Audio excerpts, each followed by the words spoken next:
Perú 21 conversó con el presidente del directorio de Petroperú, el señor Carlos Paredes, sobre la crisis que ha generado la divulgación de un audio en el que él se refiere a la ministra de Economía, María Antonieta Alba. Además de tocar este tema que ha generado una crisis, conversamos también sobre el estado de su gestión que inició en mayo del año pasado y que ha emprendido una lucha contra la corrupción y en favor de la estabilidad financiera de la petrolera estatal. Escuchemos.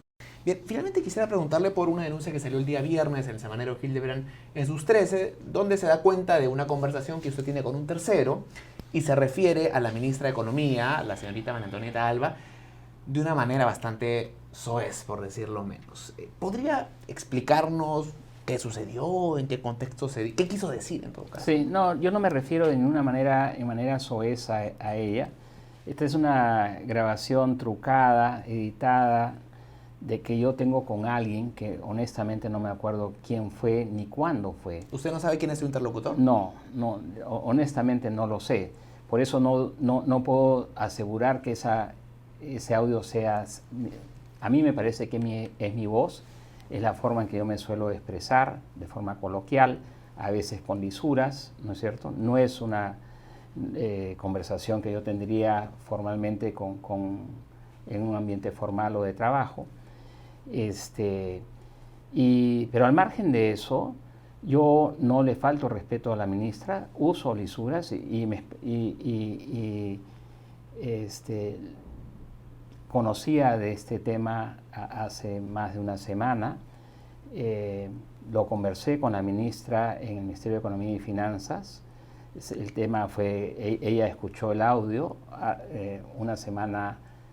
de una semana antes que lo publique el semanario que usted hace mención, y el tema ha quedado claro para todos que no es una falta de respeto, es un lenguaje poco feliz. No tengo el mejor concepto de la ministra Alba y, como te dije, estoy trabajando con su equipo y con ella en tratar de aportar al país. ¿Ella no se sintió ofendida? No, yo creo que contextualizó bien la conversación. No me he referido a ella con ningún insulto. Y lo que ella me dijo es bien interesante. Ella me dijo algo así como que en el Perú los corruptos se organizan y los que trabajamos por el bien del Perú no nos organizamos y a veces nos metemos cabe entre nosotros. Y por eso es que la corrupción sigue avanzando. Y me dijo, me queda muy claro que este audio y su publicación es hecha por gente que está tratando de socavar tu pelea contra la corrupción. ¿Quiénes estarían detrás de esto? Sin duda alguna, los que lo publicaron en Piura hace más de una semana, que son los ex dirigentes sindicales que fueron despedidos por actos de corrupción y que hoy están denunciados penalmente. O sea, de eso no hay ninguna duda. Ellos fueron los que lo publicaron. ¿No? ¿Ha sido calificada esta expresión como un acto de misoginia? De ninguna manera, de ninguna manera. Yo tengo, y lo digo sin ninguna falsa modestia, soy el presidente de Petroperú que más ha trabajado por empoderar a las mujeres en Petroperú, por terminar con problemas que surgen del machismo que nos afecta a todos como sociedad, de terminar con el tema de acoso sexual, y he firmado un convenio con el Ministerio de la Mujer para que nos ayuden a mejorar. Todos los peruanos tenemos que mejorar en este campo. Fui muy claro en ese discurso con motivo de la firma del convenio con la ministra Gloria Montenegro en mencionar a mi hija, que lo hacía pensando en mi hija, ¿no? O sea, de misoginia, eso lo rechazo totalmente, totalmente. Creo que es ganas de vender periódico de manera irresponsable.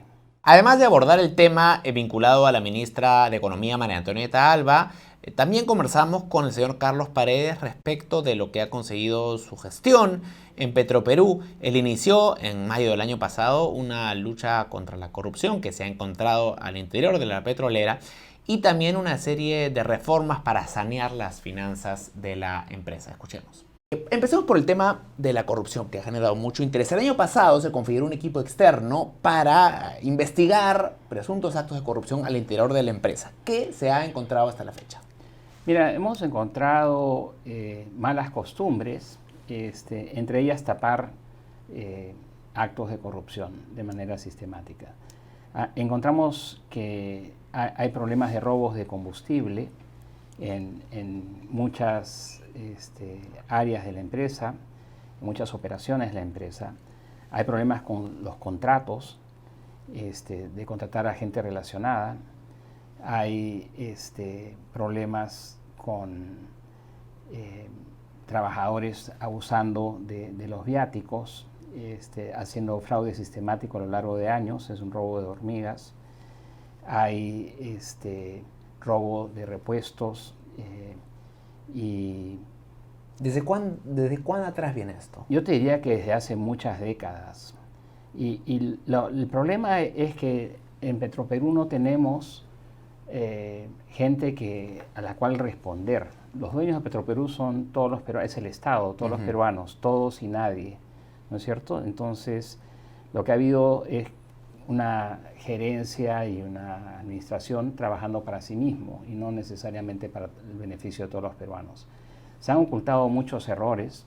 Lo que nosotros estamos haciendo es destapar esos errores, hacerlos públicos y limpiar. Hemos despedido a 24 trabajadores después de un proceso largo de investigación y hemos dado el derecho a la defensa, se ha sido un debido proceso. ¿Cuál es el caso de estos 24 trabajadores? ¿Qué delito cometieron? Ellos abusaron de los viáticos, hicieron un fraude sistemático todos los años, presentaron facturas que habían sido adulteradas, llenadas por ellos mismos a fin de poder cobrar 300 soles diarios. Algunos de ellos lo cobraron durante más de 360 días en el año. O sea, todos los días del año cobraban 300 soles. Sí.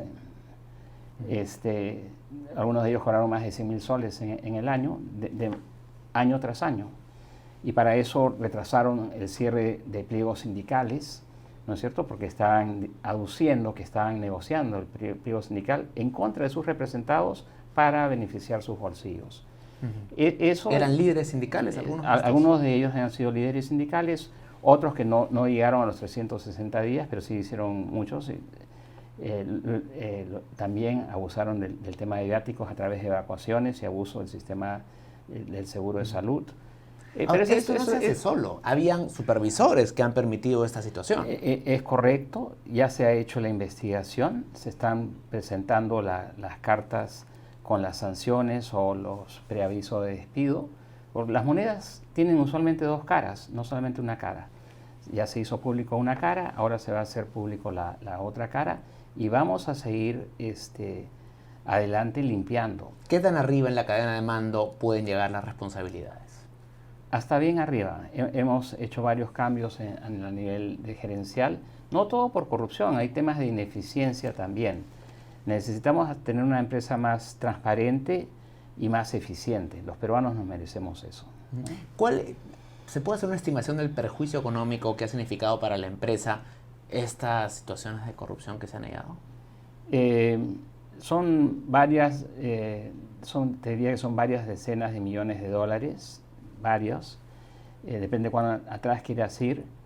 Hay problemas con haber ocultado información y manipulado información y haber hecho proyectos de inversión que no debimos haber hecho, pero se nos doró la píldora y nos metimos a hacerlo. No solamente el proyecto de la refinería de Talara, hay muchos otros proyectos que también no contaron con el adecuado análisis de costo-beneficio. Hemos perdido muchísimos recursos por esta falta de gestión profesional en la empresa. Para cerrar el tema de la corrupción, hay algunos sindicatos que señalan que su gestión lo que busca más bien es de alguna manera descabezar a los sindicatos porque ellos denuncian las intenciones de privatización que tiene su gestión. ¿Cómo respondería a estas críticas? Es totalmente falso, es totalmente falso. Yo estoy trabajando de la mano con los sindicatos, acabamos de entregar una ambulancia a la ciudad de Talara, en un esfuerzo conjunto entre el Sindicato de Trabajadores Administrativos y la empresa, y estamos con las nuevas dirigencias sindicales trabajando en un nuevo plan de salud para hacerlo más equitativo y más eficiente, menos costoso para la empresa. Estamos trabajando con ellos en un plan de evaluación del personal y de darle línea de carrera clara, tratar de terminar con las argollas que existen en la empresa. Lo estamos haciendo con los sindicatos. Los sindicatos los veo como socios en la gestión de la empresa. ¿Usted no se opone a la existencia de sindicatos? Yo creo que los sindicatos son una institución muy necesaria en la cohesión social, ¿no es cierto? Yo respeto a los sindicatos, trabajo con ellos, pero diferencio a la institución sindical de algunos pocos malos dirigentes. Creo que la mayor parte de los dirigentes sindicales son gente correcta, pero han habido algunos que no han actuado correctamente, que creo que han traicionado a sus bases y han traicionado a Petroperú, y por eso han sido despedidos, ¿no? Pero respeto a los sindicatos. De acuerdo. Hablemos de la refinería de Talara. ¿Qué porcentaje de avance presenta hoy este proyecto? Estamos en más del 86% de avance, nos falta alrededor del 14% por acabar. Es el más, te diría que no puedes hacer una regla de 3 y decir, bueno, entonces faltan tantos meses. Lo que nos toca ahora implica, no son grandes obras civiles, sino es toda la parte fina de la refinería y coordinación entre los diferentes contratistas. Requiere muchísimo trabajo en los siguientes meses, y eso es en lo que estamos trabajando y esperamos poder terminar en marzo del próximo año. Se sabe que este proyecto ha generado un endeudamiento grande para Petroperú. Usted planteó la posibilidad el año pasado de que el Estado asuma parte de esa deuda. Entiendo que su propuesta era que asuma unos 1.500 millones de dólares esta deuda, y finalmente el MEF ha descartado esta posibilidad. ¿Qué van a hacer ahora? No, yo no creo que el MEF haya descartado. Lo que dijo la ministra Alba es que la ley de presupuesto para este año ya había sido aprobada y por lo tanto este año no es posible hacer eso.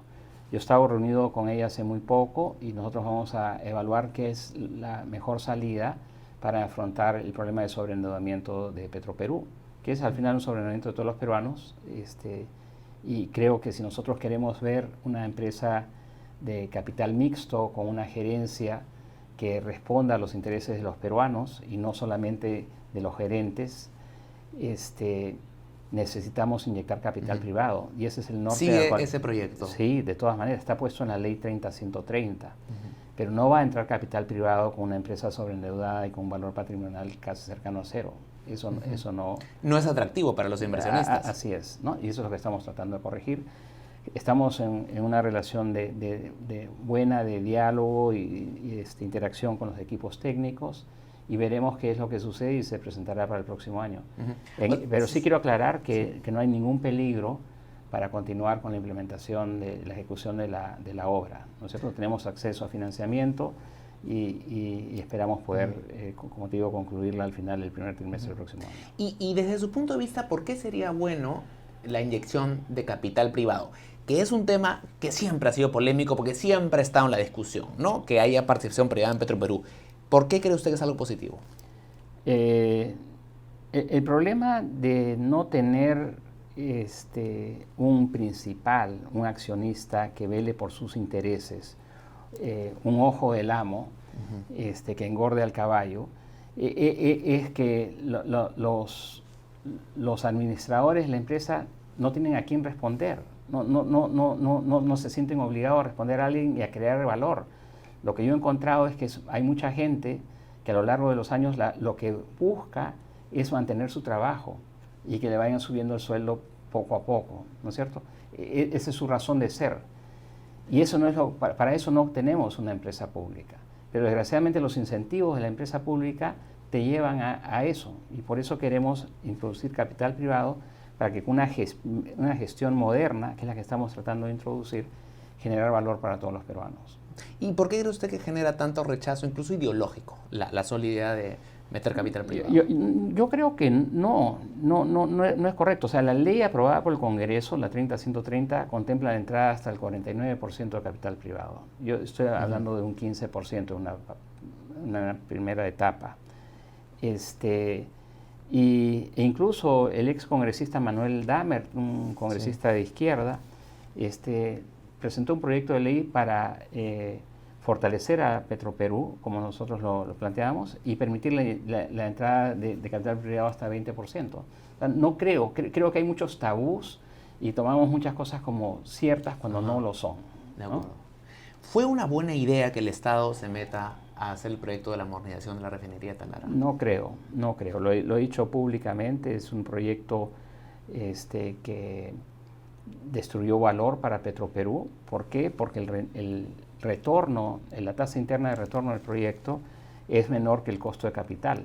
Es como que tú te endeudes para poner una panadería y el costo del préstamo sea 12% y tu rentabilidad es 8%. Perdemos plata. Perdemos plata, ¿no? Desde ese punto de vista.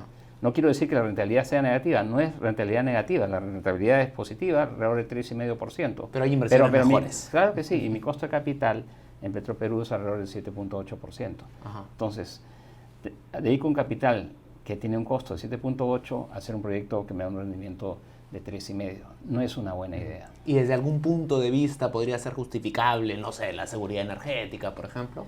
Yo creo que fue una decisión política y desde el punto de vista económico y financiero una decisión equivocada. Pero en el 2019, cuando yo entré, lo que tenía que era ver si convenía seguir trabajando en la refinería o dejarla ahí.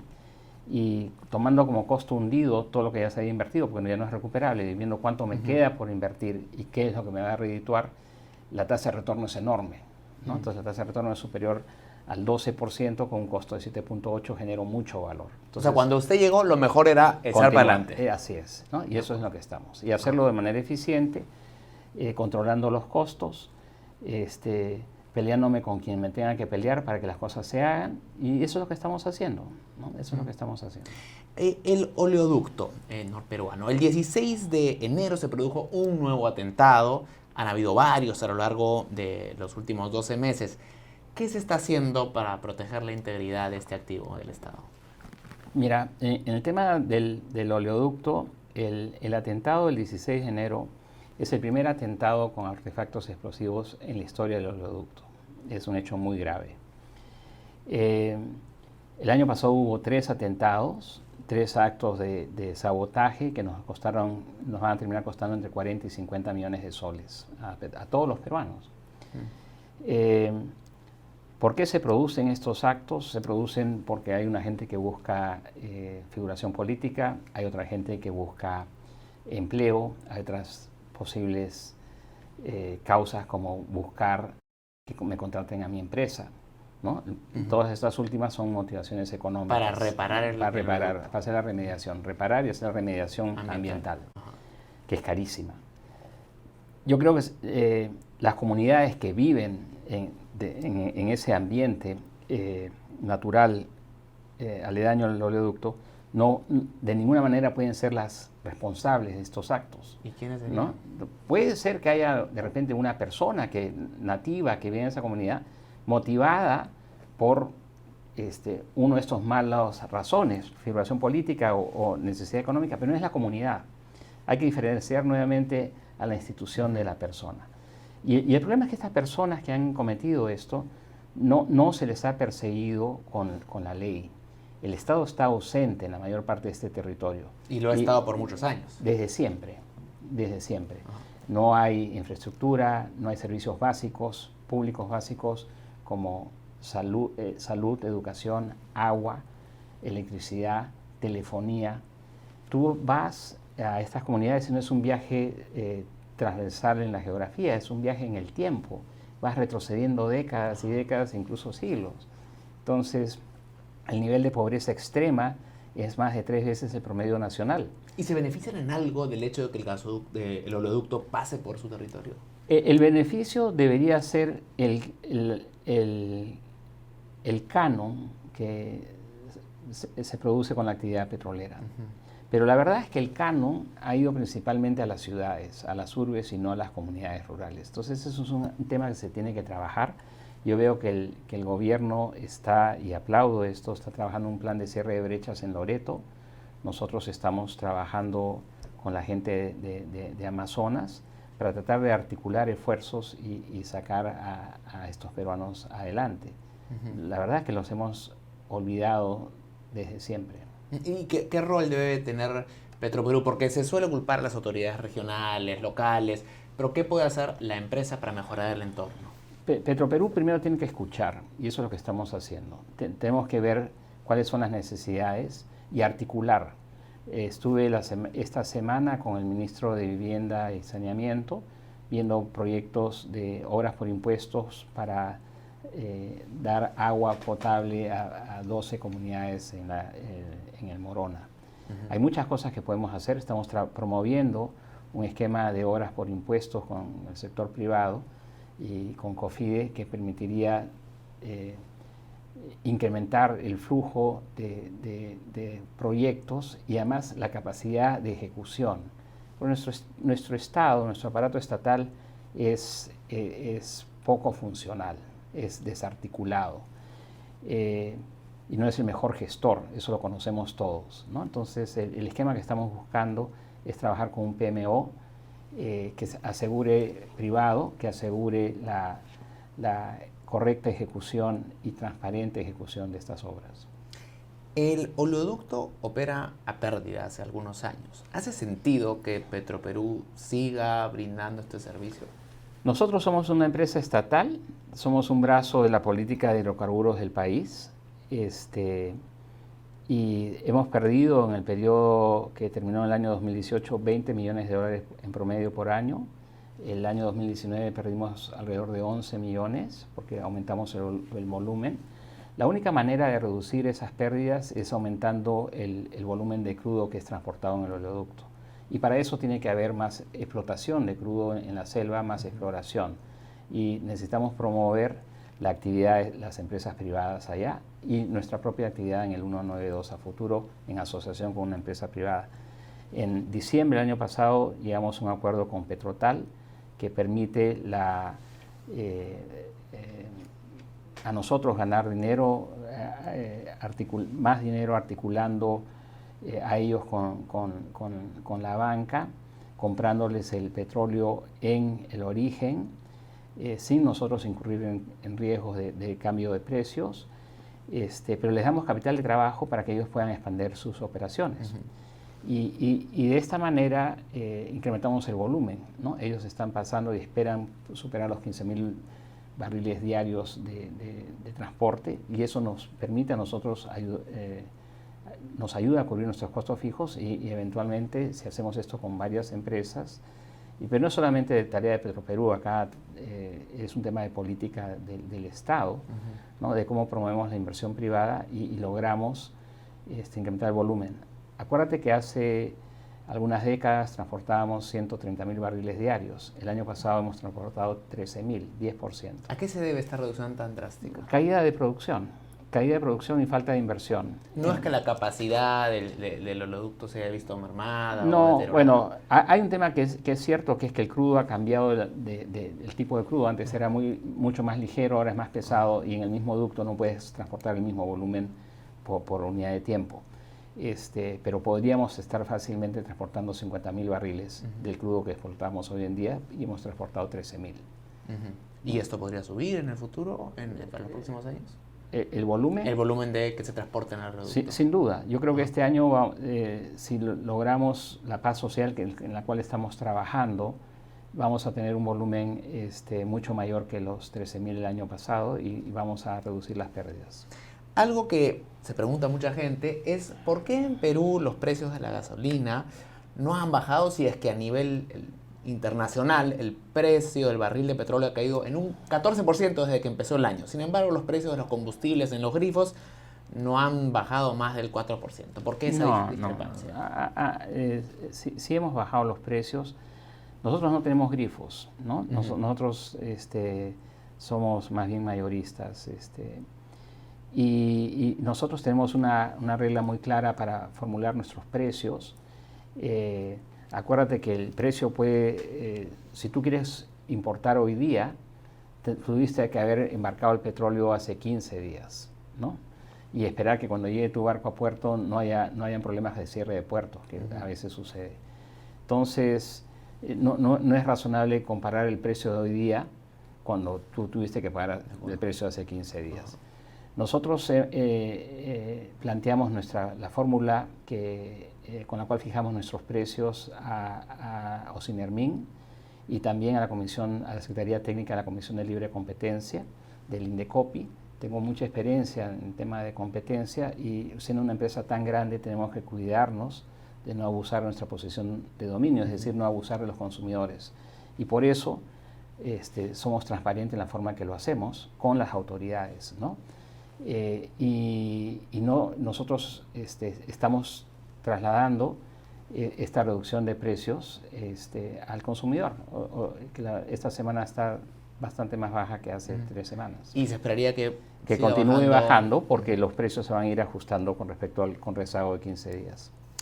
Quisiera preguntarle por una de las designaciones ministeriales que ha generado cierta polémica. La semana pasada tenemos nueva titular del sector energía y minas, que es un sector ciertamente cercano a Petroperú, la señora Susana Vilca. Ha sido muy cuestionada por vínculos pasados con la minería informal y algunas presuntas irregularidades cuando fue congresista. ¿Cuál es tu impresión respecto de esta designación? No la conozco. Yo no he tenido todavía la oportunidad de conversar con ella.